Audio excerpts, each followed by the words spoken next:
My marriage was going with the wind, but now I'm back and packing his backpack. Y'all already know what time it is. I got the black V-neck on.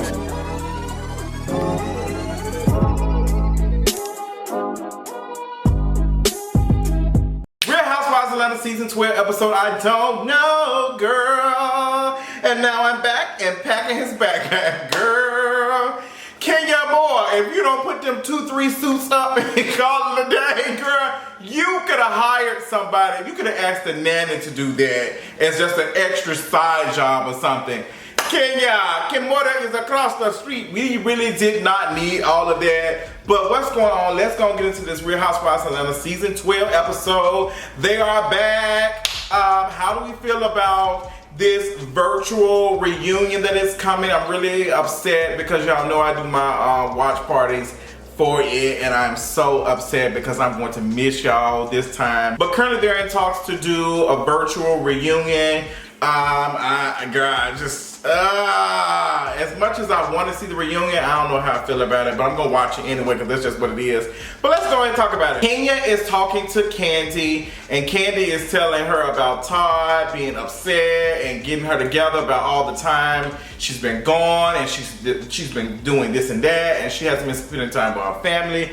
I'm really on Kenya's side with that. You know, Kenya's like, girl, look, I can't get my man to stay in the same place with me. I can't get my man to even let me call his parents. So sis, hang on to him. He's a good man, Savannah. So I can understand Kenya like, girl, I'm going through all this stuff with my marriage, and you got a good man, and he, you know, pay out all your bills. Come on, dear. But I can see where Kenya is coming from. But I feel like I am a little bit on Todd's side. As much as Todd is kind of like, Todd be having his moments where he be just like trash to me. I do think that Todd is right to tell Kandi like, hey, like you working a lot, like you doing a lot, and you got this baby on the way, we got this baby on the way, we're doing this and that, like girl, we don't have our time. Apparently they're gonna sit down and talk to a therapist, and I got some tea on that, can't wait to talk about that. But Kenya is talking to Kandi, and she's also, you know, trying to be there for Kandi, and it's just like, you can kind of see that it's a little bit awkward for Kenya, because Kenya going through whatever she's going through, and it's just like, Kandi, I don't know, girl, it's complicated. But moving on, Cynthia and Mallory, girl, I am not a fan of hiring loved ones to work with me. I think that is some complicated stuff, and you just got to make sure that you're doing it right. And even with all the best intentions, you always got mess that's gonna happen. So Mallory is, you know, the general manager over, you know, the wine cellar or whatever. And I appreciate Cynthia trying to keep the money in the family and all that, but that stuff is so complicated. And Cynthia, you can already tell that Cynthia is like irritated because Mallory ain't doing what she's supposed to be doing. She's talking about this and that, but Mallory got a point. She's supposed to get at least 2 days.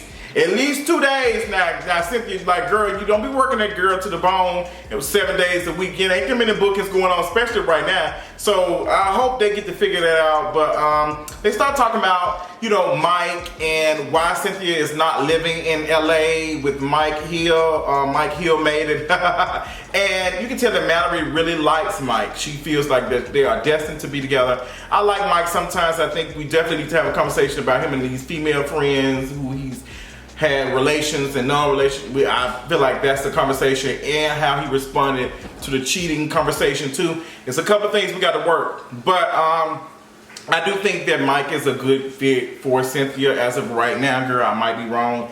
You just never know. But Noelle staying with Mike, and Noelle's father, I can't think of their name, saying, hey, you like going to school, what's going on? I don't think Noelle wants to go to college. I think that Noelle probably is, she probably got a creative intuition or something. She probably wants to do something else, something non-traditional, and I don't blame her. We've been seeing her on TikTok with her, her mother's fiance. We also, I think, you know, she's in a relationship with a woman. I love that for her. I'm happy for Noelle. I think Noelle is in a good space. I think she was probably miserable when she went to Howard. That just wasn't for her, and she was just doing what she, you know, was told to do. But I don't think that was the tea. But Michael's concerned about Cynthia still being in Atlanta and not being in LA, and you know, Cynthia's telling that to Mallory. And we know why Cynthia's not gonna hop on no plane and go live with Mike. Cynthia, you know, makes money off of being off of Real Housewives of Atlanta, not Real Housewives of LA. So she has to think about she'll lose some money if she moves there, because then she have to be back and forth, and she will always have to stay there as long as she's on the show. And some other folks tried that. NeNe tried that. Really wasn't feeling it. She wasn't there that much. And it'll be difficult. It'll be difficult for her to film and do a lot. See, it was hard for Kenya at first too. But she finally found the house. You knew she was living in it with their white refrigerator, LOL. But I hope that Cynthia finds what works for her, because girl, I know it's a tough one, but I think they can probably do a relationship, coastal, whatever you call that. I think it can probably work. I think with all this technology and the stuff that we got, I think it's possible now. All the things that's going on now, baby, I don't know, girl. I don't know, honey. But I think Cynthia is still in LA with Mike. Hill made it. Porsha and Dennis, and Dennis is looking extra good. I don't know what is going on, but Dennis has always been fine to me. But Dennis, he looks really good, and he's talking to Porsha about what's the tea, like what we gonna do, like this wedding, are we gonna have a wedding? And Porsha just like, girl, I don't know. They supposed to get married New Year's Eve of 2020 something. Girl, I don't see no wedding happening right now considering all the things that's going on. But Dennis is, you know, talking about, girl, what we gonna do about this living situation? And Porsha don't want to leave her house in Duluth. Now everybody was on Twitter talking about all the celebs stay in Duluth. All the celebrities who get paid to pretend like they are rich stay in Duluth. Now take their help, and this is no disrespect to the girls, but yes, you can buy more land outside of the city of Atlanta. But a lot of these rich, wealthy folks, they stay in the city, girl. There are some $1 million condos all throughout downtown Atlanta and Midtown, girl. I see them all the time, and they are beautiful condos and beautiful homes too. There's some beautiful homes in Buckhead, girl. I mean, I just drove by there the other day by the governor's mansion. I think that's where this was at. And girl, it's some big $1 million homes. There ain't no 1.2, them 15, 20 $1 million homes on up there. So as much as they try to pretend like they make that money, girl, they do not make that money. So a lot of them have to go out to Duluth or whatever and stay. And there's nothing wrong with that, because their house would be beautiful. Now, folks were saying Duluth ain't that far from Atlanta. Shit. From my house, it would take me 32 minutes at 11 o'clock at night to get to Duluth. Okay? 30 minutes with no traffic. If there's no traffic right now, it would still take me a minute to get to Duluth. So I feel for Dennis, like this drive is killing. It's like MJ Doctor. So I can definitely, you know, relate. Like, girl, this driving back and forth from and his stuff. He has two. I think he has two play locations. I think he has one in Marietta / Smyrna, if I'm saying that right. Then he also has one that's in downtown. I think the one that's in downtown. Yeah, the one in downtown is like his bar, so he probably makes all his money there. And then he also has their hookah spot. And I think it's like and it's not downtown, but it's in the area. So it's just like, that's a lot for him to be doing, to be driving back and forth. And I can understand it. So it's just like, girl, y'all got to figure that out. That's some conversations y'all should have, girl. And it don't seem like Porsha gonna be budging. So I wonder how that's gonna work for them, but I hope it does. Cause girl, it's a lot. Moving on, come on and come on and come on, come on and come on and get this. Come on and get this. I think the song is cute. Sweeter than a honey bun. Hey, you can tell some queen wrote that for her, but it's cute for her. Cute, very smart, strategic for NeNe Leakes to drop the single on Sunday on the show, but it should have been ready for download right then and there. NeNe, ain't no way in the hell you telling us to wait till Wednesday. I probably forgot about it. You should have had us downloading it Sunday right after the episode. You should have had it like, hey, it should have been ready right then and there. Like, come on and come on. But you said Wednesday for whatever reason. But we heard it. The song is actually not bad. I just hate that we ain't in the clubs and we ain't at these like spots and stuff, so we ain't gonna be hearing it like over and over again. And that's one of the things, like releasing something like around the weekend, like people will be playing, they'll play it at the gay club, just be playing it. And that's how it starts to get attention and stuff. It's supposed to play it at pride events and other queer events and stuff. And then that'll go up the charts. But considering what's all going on, girl, it was smart for her to have a challenge, you know, have somebody come and dance to it. I thought that was smart. I don't know if it's gonna work because you know, the dance looked good, but I think, you know, it kind of looks kind of, you know, not thrown together, but I'm doing this for attention. But nonetheless, let's talk about her and Greg. And meow, them laying in the bed. She got some chicken tenders from Chick-fil-A and some strawberries from Publix, some strawberry, whatever it is from Publix. And she like setting up for Greg to come on and get this cookie. I like their relationship. I think it's cute. I think it's funny. I think they keep each other grounded. Now, I did scream when the girls had said that Greg looked like a Chuck E. Cheese character on Paul's on the live stream that he did with NeNe. Girl, he said he was just stuck like this the whole time. They said, Greg, blink your eyes if you if you trapped with NeNe. But girl, come on and get this. But NeNe Leakes dropping that song is cute, girl. I hope it does something for you because Lord knows you need it. Ooh, I'm so shady. Kenya heads over Kenya's house and we see Kenya packing this overnight bag of clothes for Marc, and it was just so extra, so unnecessary. It was just so forced. It was so forced. I was like, oh my God, girl, are you serious? Marc ain't been there that long for him to like, even Cynthia said, girl, he got them in the clothes. I'm having a lot of questions with this marriage with Kenya and Marc. The fact that the grandparents haven't even saw their grandchild is questionable. It's just not making any sense to me. I'm a lot confused of why that is going on. Why have they not seen their grandchild? Why can't Kenya talk to his parents? Like, it's getting weird. It's getting very weird, and I don't know how to feel about this relationship and stuff no more, girl. I think it was a scheme that Todd set up to come to us with the fake wedding marriage certificate because it's just not making any sense. But she's packing his stuff up and she's telling Cynthia what's going on, and Cynthia is trying to like talk to her and answer questions, and just Kenya's mind is just not there. I don't know where it's at. I hope she finds it. But maybe, honestly, maybe if she was more focused on her marriage and her other stuff that was going on instead of what was Tanya's marriage or lack thereof or fiance, like, girl, you need to water the grass where you at. That's your issue, like Kenya, like sis, you all in here and this man right here leaving you in the dirt. Like, girl, you can't even speak to his grandparents. So does a wedding ring mean anything when you can't even talk to your husband's parents and they can't even see their grandchild? Like, girl, I'm telling you, that ring don't really mean shit. So Kandi and Todd are going to see their therapist and a new therapist, and their name is Michelle.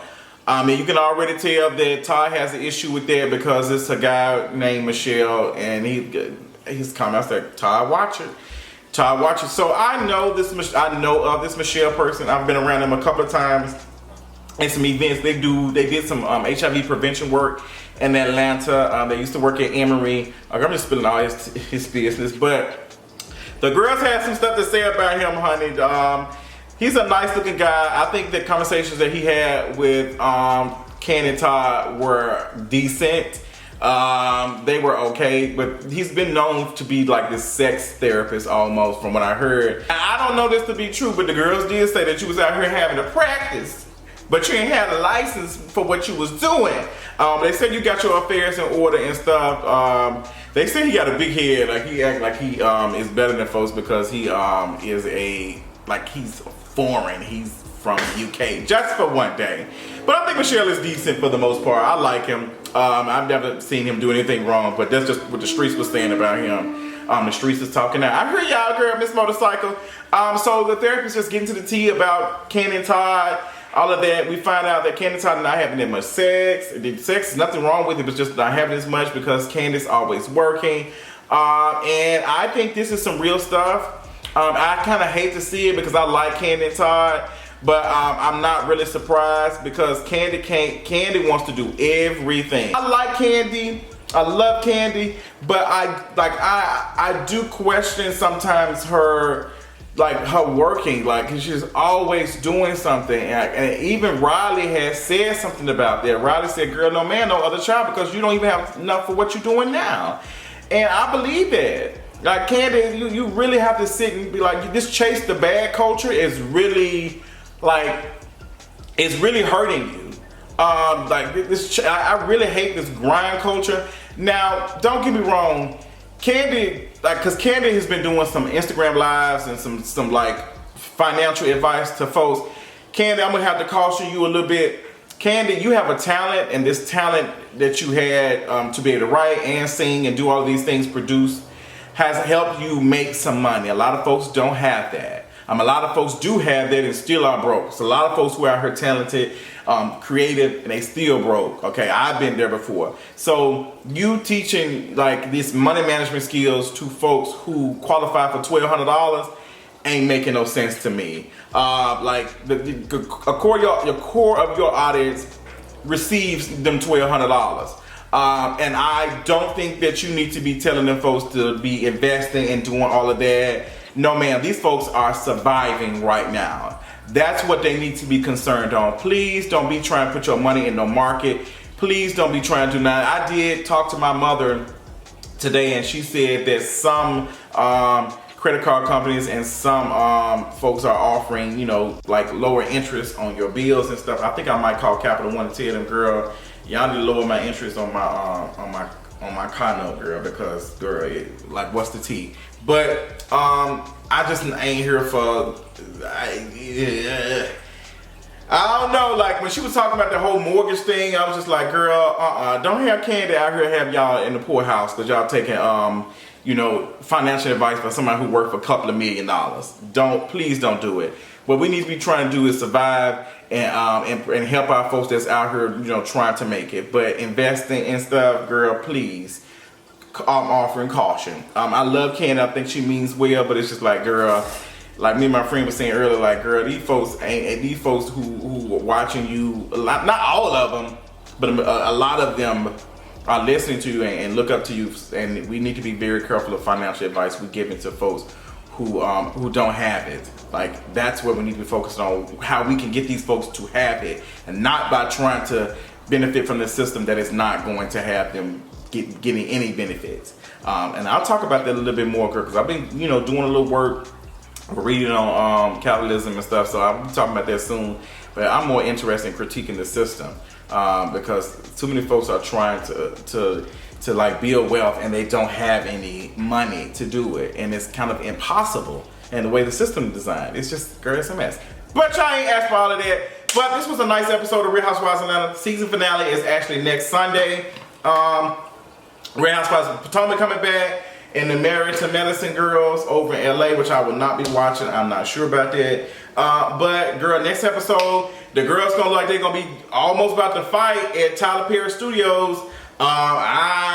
Woo, girl, and Todd telling Kandi, you get the apology when I feel like it.